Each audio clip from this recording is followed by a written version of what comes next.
what man needs to know and understand this, but if your wife or your girlfriend constantly tells you that she has a headache when you try to be intimate with her, just know that probably 80% of the time she doesn't actually have a headache. And you will be there trying to accommodate her needs and you'll actually fall for it. But what you're falling for is the manipulation where she doesn't actually either one, like you and she's already checked out of the relationship, or she's not talking about her feelings because she doesn't actually know how to communicate to you that there's deeper conflict. You have to understand and not be so naive, because women know and understand that the only thing that they have against men, for the most part, to control the dynamic and to control the power in the relationship is sex. Women know that that is the number one thing that you need to be fulfilled in a relationship, which is why it's the number one thing that women withhold whenever she's not getting her way. Women will use this as a way to emasculate you.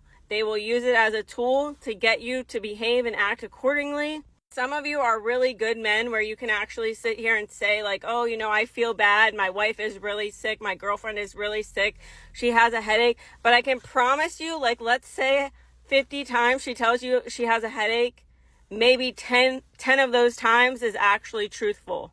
Stop allowing sex to be the thing that controls the power dynamic within your relationship. She is doing it on purpose, and until you know and understand this, you will consistently be manipulated. Consistently uses this whole idea that she doesn't feel good or that she has a headache. Just remember, she didn't have a headache when she went to the gym. She didn't have a headache when she was watching TV with you and scrolling her phone. She didn't have a headache when she went out with her friends 2 nights ago. She didn't have a headache when she wanted to do the things that she wanted to do, but now when it comes to you, suddenly she has a headache.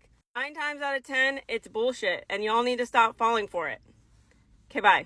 Shout out to Sara Eaton, and she called it right. It's one thing if you do have legitimate headache. Let's say it's cold or flu season, you don't feel good, cough, sneeze, whatever that. Like, yeah, you do what you can to help her out. Like, you don't want to do the deed with your wife or girlfriend. She's sick, because then you'll get sick. You both be miserable and all that stuff.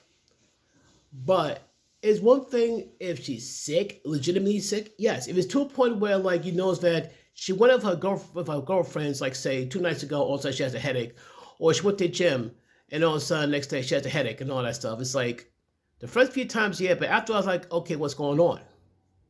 I say start asking questions and all that. Ladies, communicate your needs, your concerns with your man. Stop turning it into some type of transactional trick though. This is like being transactional, manipulative, and all that stuff. If you're not happy with your man, talk to him. Stop using it as a form of controlling or punishing your man. It's not right. I hear stories how women withhold intimacy from their man for months at a time. Have you lost your mind? It's bad enough you deny your man intimacy for a few days. It works a few weeks. It goes to a few months. Some of the man's brain up going like, what's going on? Is she cheating on me? And guess what? If you withhold that from your man for a few months, you cannot blame him for thinking, is she cheating on me? You can't blame him for that. He's going to think like, that's why like if you look at your phone a certain way, he can say, who's she talking to? If there's a type of problem, please talk to your man. And all that stuff. Talk to him in a very calm, logical manner. If things be resolved. Or get a counselor. And for God's sake, don't get a feminist. Get a counselor who's not a feminist. Their marriage or relationship could be saved. Sara Eaton knocked it out of the park. I thank you. And I know all couples will thank you. What are your thoughts on this? Let me know in the comments down below. Peace.